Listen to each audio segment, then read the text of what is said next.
Estamos começando mais um Contraponto Cultura e o convidado de hoje é João Batista Santiago Sobrinho. João, obrigada por ter aceito mais uma vez um convite aqui para estar no nosso programa. João é professor do Cefet, autor de obras literárias. A primeira delas foi Nimoendaju. Acertei o nome, João? Não, acertou.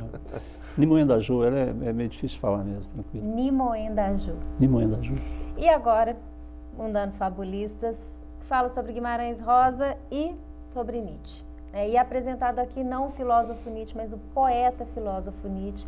E é uma perspectiva completamente diferente do que qualquer coisa que eu já tinha lido a respeito dos dois autores. E eu trouxe aqui o João para falar um pouquinho sobre os mundanos fabulistas, inclusive trazer uma palavra, né, de especial para o nosso, de otimismo para o nosso telespectador. De como que a sociedade em breve será solidária e diferente, João? Qual é a palavra de alento para o nosso telespectador? A palavra de alento é que só o pessimismo salva. Só o pessimismo salva. Exatamente. Mas vamos lá, João. Então vamos falar um de pouquinho pessimismo. de pessimismo. Que pessimismo é esse que salva? Crítico, né? Pessimismo crítico, pessimismo trágico. É uma visão um pouco mais realista, né, do que seja a vida. Isso não elimina a alegria, não elimina possibilidades de criação, sobretudo, né? Acho que o que Rosa e Nietzsche propõem são formas inauditas, né, de ver a vida, formas diferentes de ver a vida. Isso, sobretudo hoje, né, no mundo tecnológico, no mundo de hegemonia tecnológica, acho que esses dois autores fazem muita falta, né? Deve ser mais lido. João, como é que você conseguiu fazer esse encontro, realizar o encontro entre Rosa e Nietzsche, que aparentemente não tem qualquer conexão? Pois é, eu havia lido algumas coisas relacionando Rosa e Nietzsche de forma muito preocupada, sobretudo acho que tomando Guimarães Rosa como um autor muito ligado à metafísica, mas eu acho que eu mesmo fiz um estudo metafísico sobre Rosa na minha dissertação de mestrado, mas acho que o Rosa a melhor forma de explorar é por intermédio da linguagem, né? Porque nesse aspecto eu comecei a notar uma certa traição da linguagem em relação ao que o próprio Rosa diz nas entrevistas. Quer dizer, a linguagem se torna maior do que aquilo que o escritor diz. E aí o caminho para se chegar a esse lugar eu não tenho muita memória assim, né? Não está muito bem registrado na minha cabeça não, mas é leitura mesmo, né? E eu fiz um trabalho anterior de relação do Rosa com Nietzsche, que foi Soroco, Sua Mãe e Sua Filha, que é um conto magnífico do Rosa, em que o Rosa vai mostrar, através da figura do Soroco, que é um anagrama, né, para socorro. Soroco tem que internar a mãe e a filha no hospício, e ele está muito, muito chateado para fazer isso, muito desalentado, mas ele tem que fazer. O hospício de Barbacena, né, todo mundo sabe o que era aquilo lá. E notei que ao ser levada para o hospício, a mãe e a filha de Soroco, a filha canta uma canção. E é uma canção que ninguém entende, mas que consola. Esse é o canto trágico, né? Não é aquilo que o Pedro Bial faz no filme dele, não. Aquele filme é isso. No filme do Pedro Bial, ele põe a moça, a filha de Soroco, cantando no céu, com minha mãe estarei. Estragou o trágico. Porque no Rosa, né, eu acho que essa concepção de sagrado que eu percebo no Rosa, o sagrado não é explicável, né? É isso que detona com o sagrado, essa explicação. E o que o Bial faz no filme é explicar no céu, com minha mãe estarei, enquanto que o canto lá é trágico, está ligado ao coro trágico mesmo, nietzschiano, e aí eu fiz a relação. E aí quando eu fui trabalhar a tese, que resultou no livro, eu fui ler um prefácio que está no Tutameia, um livro do Rosa, o último livro dele, que ele escreveu em vida, que publicou em vida. Notei uma semelhança lá do processo de trágico nietzschiano, né, que é o processo de individuação, apolíneo, centrado, eu, aproximação com Dioniso, que é esse embebedamento, né, que pode ser artístico, orgiástico, religioso, é a embriaguez de toda forma. E a morte. E você associa isso com os temulentos? Com esse prefácio, nós temulentos, que é uma costura de piadas. O que é mais interessante, esses dias eu estava escrevendo outro texto sobre Rosa e Nietzsche, Para mim fazer essa aproximação, eu fui pesquisar mais e Rosa é leitor de Nietzsche. Rosa leu 3 livros do Nietzsche, todas as versões em francês, e leu também Chambord, que é um escritor que o Nietzsche leu e que gostava muito, escritor de aforismos e piadas. E esse livro aqui é um livro todo construído em cima de piadas. Os contos são curtinhos, se aproximam a piadas. O prefácio que nós temos é um costurado de piadas. Qual livro que você... Tutameia, do Guimarães Rosa. Tutameia. Mostra lá. Esse livro aqui é interessante, que eu vou até te interromper, João, porque essa aqui é uma capa especial, mas na verdade a capa do livro é mais especial ainda, porque essa daqui, ó. Deixa eu ver se eu consigo, dá pra ver aí direitinho, Tutameia, e que são desenhos do Rosa. Rosa desenhava, fazia os desenhozinhos. Em que medida essa aproximação do Guimarães Rosa com Nietzsche, em que medida que eles são, vamos voltar ao pessimismo trágico, em que medida eles são pessimistas trágicos? Pois é. E o que é o pessimismo trágico? Pois é, eu tenho a impressão que seja justamente essa visão que se faz da vida, por exemplo, sem julgamento de valor. Guimarães Rosa é capaz de escrever e expor as questões sem julgamento de valor, sem fazer julgamento de valor, que é o que o Nietzsche clama o tempo todo. Sem necessitar na obra de ter o mocinho e o bandido. Isso. Sem precisar de um que é certo, o outro que é errado, um que é bom e ruim. Por exemplo, né, um conto do Rosa termina assim: e foram felizes e infelizes para sempre. Isso é pensamento trágico. É você não abrir mão, né, desse aspecto que seria o horror da vida, né, em favor de uma coisa paradisíaca, feliz. E não é isso. A vida não pode ser representada somente dessa forma, né? A vida tem esse aspecto da dor, né, que é uma coisa que o Nietzsche trabalha muito e o que Guimarães Rosa trabalha muito bem. No meu trabalho, uma da forma de embriaguez mais importante para o Nietzsche é a embriaguez orgiástica, a embriaguez do sexo. E no Mundano dos Fabulistas eu deixei para o final, que chama O Falo no Sertão, né, que é um imenso buriti, né, que é um falo imenso lá no sertão e que irradia essa orgia em torno dos personagens. E lá tem essa coisa que eu chamo de trágico no Rosa. Você tem 2 personagens, Maria Berru e Maria da Glória. Maria da Glória seria uma espécie de devassa, a Maria Berru seria uma espécie de religiosa, vamos colocar assim.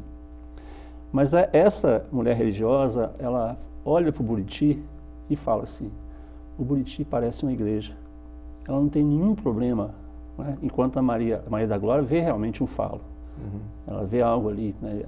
Quer dizer, elas não têm, no Rosa não há esse problema.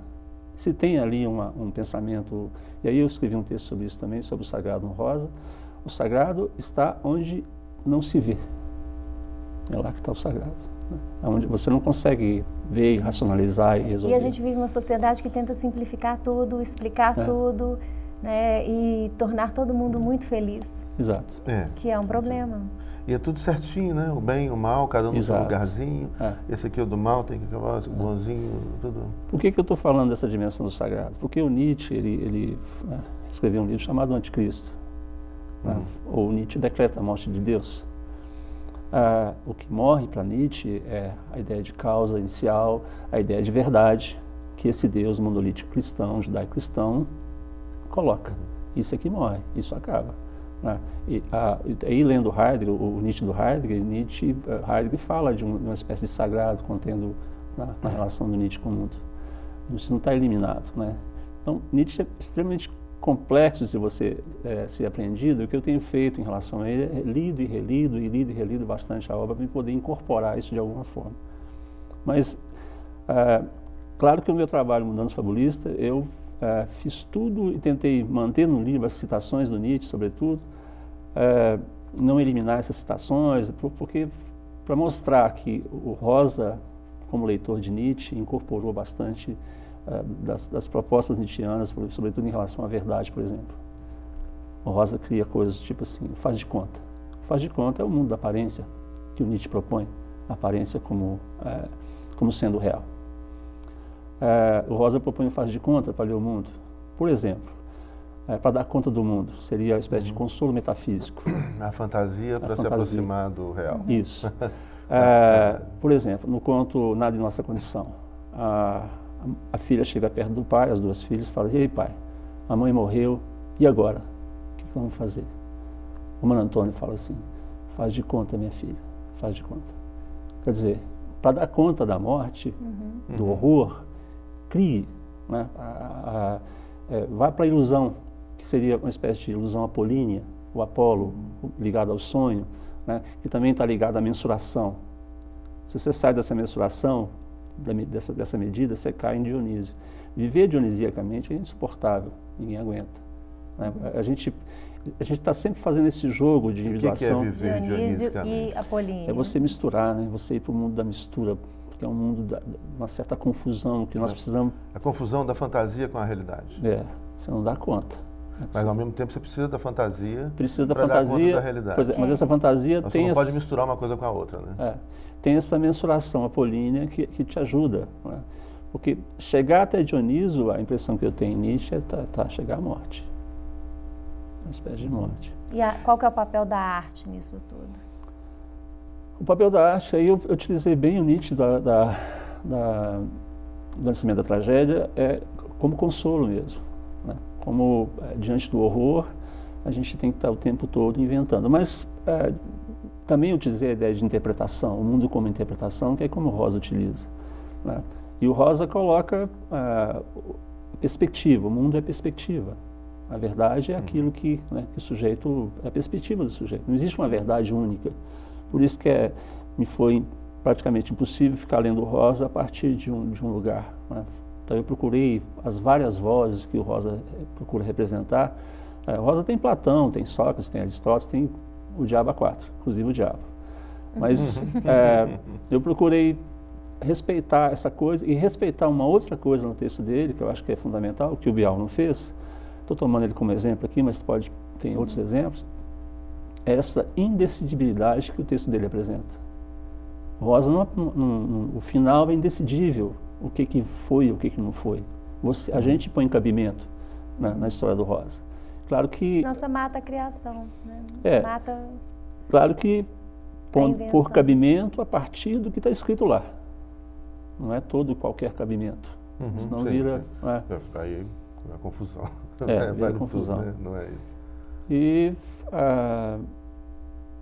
cada vez mais eu acho que o livro se torna mais verdadeiro para mim nesse sentido, né? Porque eu fico sempre procurando essas possibilidades de relações e ratificando isso para mim mesmo também. Mas você falou algo muito interessante. Agora nós vamos ter que fazer um intervalo. Então vamos fazer intervalo, depois então volto para a minha pergunta. Vamos fazer aqui um pequeno intervalo, daqui a pouco a gente volta para conversar mais um pouquinho com o João Santiago, sobrinho, falando sobre mundanos fabulistas, Guimarães Rosa e Nietzsche, que até ali na câmera não dá para ver direito por causa dessa capa, que é linda e que quando a gente voltar do intervalo eu quero falar um pouco sobre essa capa.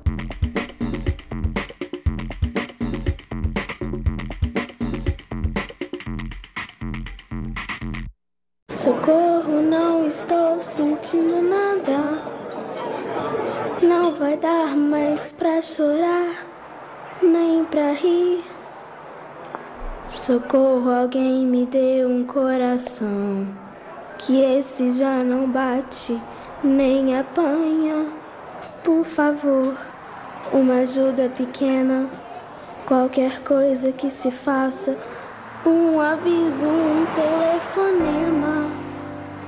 Socorro, alguma rua que me dê sentido, em qualquer cruzamento, acostamento, encruzilhada. A exploração sexual de crianças e adolescentes é crime.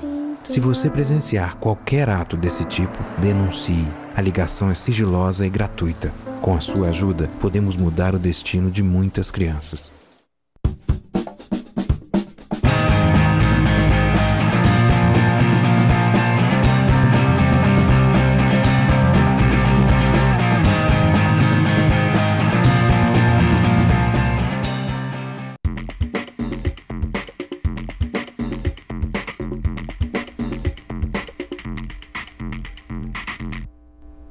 Estamos de volta com o Contraponto Cultura e o convidado dessa semana é João Santiago Sobrinho, João Batista Santiago Sobrinho, que é autor do livro Mundanos Fabulistas, Guimarães Rosa e Nietzsche.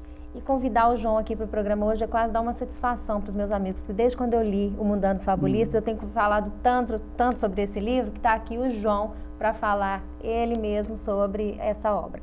E eu encerrei o primeiro bloco, João, falando sobre a capa do livro. Conta pra gente aqui de onde vem essa capa, que é uma capa lindíssima, e a editora Crisálida. Crisálida. Né? E como que surgiu essa capa do livro aqui? Pois é, eu falei com o Zé, né, que era editor, e que eu queria uma capa que tivesse vermelho. Por causa do Nietzsche, por causa do Dionisíaco, por causa do vinho, por causa de Baco. Também por causa do Guimarães Rosa, porque aí a relação seria feita. Aí recebi algumas capas, não gostei e tal, e quando essa chegou eu não tive dúvida que seria essa capa, pela delicadeza que ela tem, e me parece que é uma foto que foi tirada de dentro de um ônibus que tinha vidro, e aí não é... Nesses lugares onde a gente vai tem toldo transparente, isso. Né? Essa é uma imagem que realmente nos remete a isso. Você olha para cima e no todo tem várias folhinhas ali caídas. É muito bonita realmente a capa. Mas, João... Na verdade, você interrompeu o primeiro bloco me interrompendo. Eu vou deixar que eu já estou com a próxima pergunta, João, aqui no ponto. Mas vai lá, Zé Luiz. Não, eu queria... você estava falando de criatividade, né? Sim. E eu acho que, de certa forma, a gente vem falando muito em crise, né? Crise. E até a editora, né? Chama Crisálida, né? Simbólico interessante. A gente vive uma crise da criatividade. Sim. É um mundo onde as coisas são postas com extrema simplicidade e tudo pronto. Né? Qual é a chance para a gente sair disso? A arte, e isso no intervalo aqui eu queria compartilhar com o nosso telespectador um trechozinho pequenininho aqui do prefácio, né? Da Tutameia, do João Guimarães Rosa. Ele fala a história, com E, não quer ser história, com H. A história, em rigor, deve ser contra a história, com H. A história, com E, às vezes quer-se um pouco parecida à anedota. E eu acho que isso aqui é muito interessante, né, dessa perspectiva de como... Fala um pouquinho a respeito disso aí. Qual é a nossa chance para a criatividade numa sociedade, numa economia, onde tudo vem pronto, os brinquedos já vêm brincados, né? As coisas já vêm explicadas. A informação já vem processada e interpretada. E basta você ficar ali parado. Pois é, acho que a própria fantasia já vem... Já vem fantasiada. Já vem pronto, né? A gente... Bom, eu não sei, quer dizer, eu acho que eu continuo acreditando na poesia, continuo acreditando na arte, mas sempre com os filósofos da suspeita. Nietzsche, Freud, Marx e outros filósofos. Você citou aí 3 sensacionais. Filósofos da suspeita, achei muito bom.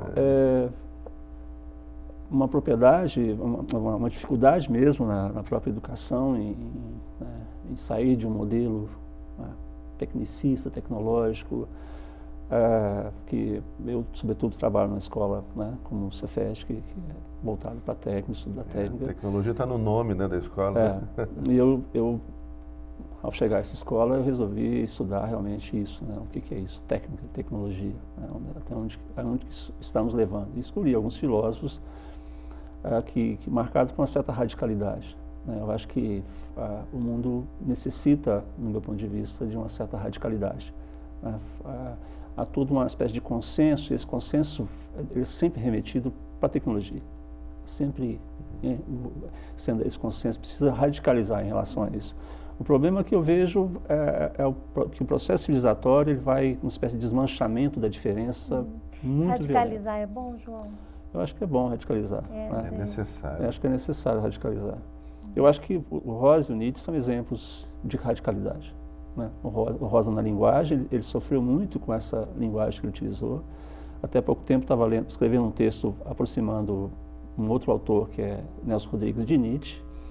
Há muitos estudos outro radical, né? Pois é. Bom. E aí eu estava lendo lá umas crônicas que o Nelson Rodrigues escreveu sobre o Rosa, quando o Rosa morreu, e ele dizendo que alguns autores que eram amigos do Rosa e gostavam de Guimarães Rosa, está falando que ele é o novo Coelho Neto.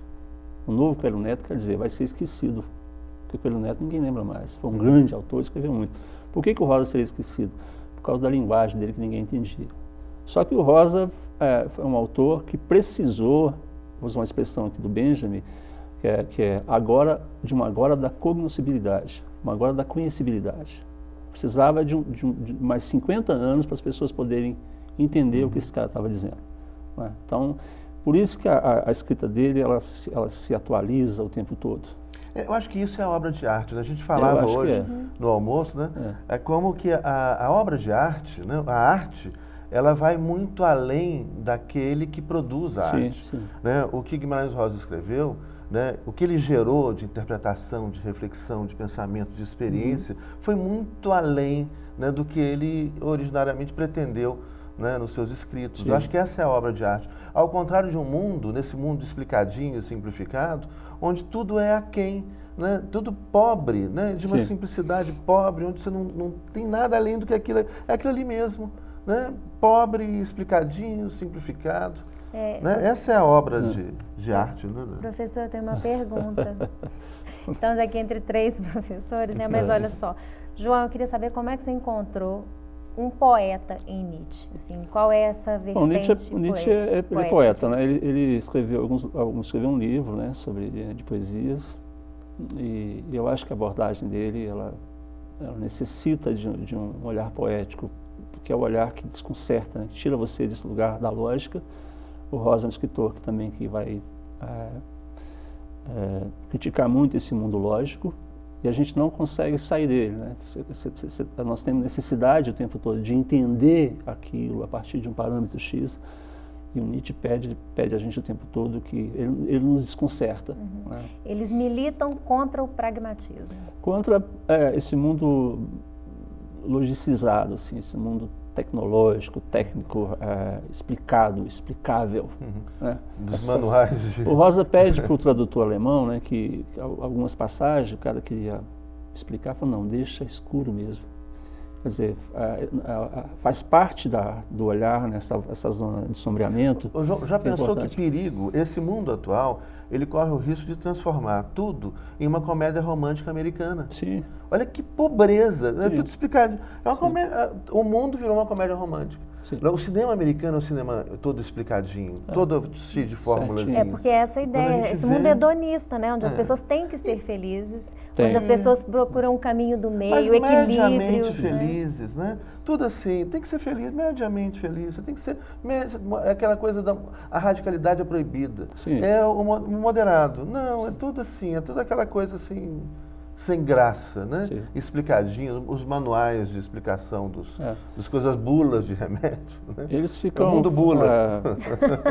Isso é boa, Zé Luiz, um bom título, uma boa crônica, o mundo Os alunos se surpreendem, assim, um pouco com as minhas incursões, assim, no Rosa, ou então nessa lida com a técnica, porque a intenção é desconcertar, dizer, não é isso, né? Esse mundo é um mundo complexo, né, que exige um olhar complexo, que exige um certo olhar bem do temulento, um olhar de esgueira, assim, um olhar oblíquo, né, não fica porque olhar de frente você não vai conseguir ver, você precisa desviar um pouco o olhar, mas é um mundo que te obriga a olhar o tempo todo, né, focar demais, né? O que é contrário à criação, né? Te limita completamente da criação. Exato. E o Rosa tem essa escritura embaçada, né, que eu usei um termo dele, mal debuxada, né, que a escritura debuxada é uma técnica da pintura. Ele deixa realmente o mundo embaçado, porque o mundo é embaçado. O mundo ele é cheio de surpresas, né? Ele não é isso que tá dado aí. Né? O mundo é uma outra coisa que você tem que passar se aperceber mais dele, né? E a poesia, eu acho que é a linguagem mais radical que existe. Em todas as linguagens, para mim seria a poesia a linguagem mais radical que existe. E as pessoas querem o tempo todo uma linguagem fácil. Por que não disse isso de forma fácil? né? O aluno pergunta, ou a pessoa pergunta, por que não falou de forma mais fácil? Porque isso perde completamente o encantamento, o jogo que está na escrita, o jogo que é a arte. A arte é jogo, né? E não esse jogo de cartas marcadas, mas esse jogo que te surpreende, te desconcerta, te leva, te traz, enfim, joga você para a dança, né? Nietzsche falava que não acreditava num Deus que não soubesse dançar, né? Dionísio é um Deus que dança, né? O tempo todo. E eu acho que permite isso. E o Rosa é um escritor, não tem a menor dúvida, completamente dionisíaco. Né? O Rosa é um escritor assim que você lê o conto Buriti, é um conto extremamente erótico, de uma vitalidade assim tremenda, mas isso está espalhado em todo o texto rosiano. Qual que é a sua obra preferida do Rosa? Se dá para falar isso, né? Acho que não, Grande sem dúvida, Sertão, acho que é Grande Sertão. Grande Sertão. Foi do Grande Sertão que eu tirei, por exemplo, a frase final do romance, que pese um tom humanista na frase e tal, mas faz parte e tal. Existe, é o homem humano, ponto, travessia. O que existe na vida é o homem humano. Não existe nada além desse lugar de atravessamento. É isso que ele está dizendo. Depois de dizer tudo aquilo entre Deus e o diabo, ele finaliza com essa frase. E no final do sertão nós temos o eterno retorno, né? O símbolo do infinito. E o Nietzsche vai dizer toda a verdade é torta. Né? Toda a verdade é torta. Eu coloquei esse símbolo do infinito e essa frase do Nietzsche no início do meu livro. Eu acho que assim, uma coisa que é interessante na obra de arte, né, e Guimarães Rosa produz, né, obras de arte, né, que também não acho que pode parecer muitas vezes que você substitui esse extremamente simples, né, pobre, raso, né, também pelo incompreensível ou extremamente complexo, que é uma outra linguagem ideológica péssima. A obra de arte é o contrário, ela o tempo todo nos revela um monte de coisa. Então ela não é esse incompreensível, mas são várias compreensões, é diferente isso, né? Tem uma coisa que eu gosto de citar, dizer, por exemplo, na infância a brincadeira que a gente mais gosta e continua ao longo da vida gostando é brincar de esconder. A mãe chega, o menino está no berço, a mãe chega e fala assim, putz, o menino já sorri. A literatura faz isso. O Rosa tinha plena consciência disso, né? Aqui no Tutameia, né, ele brinca de esconder aqui, ele coloca... Né? João, porém, grande Gedeão e remissão. No João, índice que está Guimarães em ordem Rosa. alfabética. No índice que está, que são todas as letras do alfabeto. Do alfabeto, quando chega no J, ele põe o J. Ele brinca o tempo todo. Eu acho que esse velamento, né, que faz parte da vida, e não esse desvelamento do manual de explicação aqui. Iluminista, né? A herança iluminista nossa, de clarear absolutamente tudo. Né? Que é falso. Que é esse clarão tecnológico que está aí. Né? O Rosa mostra esse sertão, que a própria palavra sertão, ele brinca com essa palavra também, sertão, né? É o grande sertão, veredas. Que na tradução alemã seria sertal, o grande tal, né? O sertão é o sertão, né? Veredas, que é fragmentado, né? Esse ser que é uno e fragmentado, ele brinca com isso o tempo todo. E essa brincadeira com a linguagem, a arte vai para aí, né? Esse lugar de brincar. Brincar está ligado a criar, né? ao inaudito, né? Que não há mais. A sensação que a gente tem é essa. Né? Você tem uma mesmice completa na cultura, sobretudo. João, acabou. Acabou, e agora, gente? Agora a gente vai ter que marcar outra vinda do João aqui. E vamos, aliás, já está marcada a próxima vinda para a gente falar sobre poesia, sobre poemas. Carlos Drummond de Andrade. Carlos Drummond de Andrade. Então, vai ter mais João no Contraponto Cultura. E esse fica por aqui. Obrigada pela sua audiência. Continue com a programação da TV Comunitária.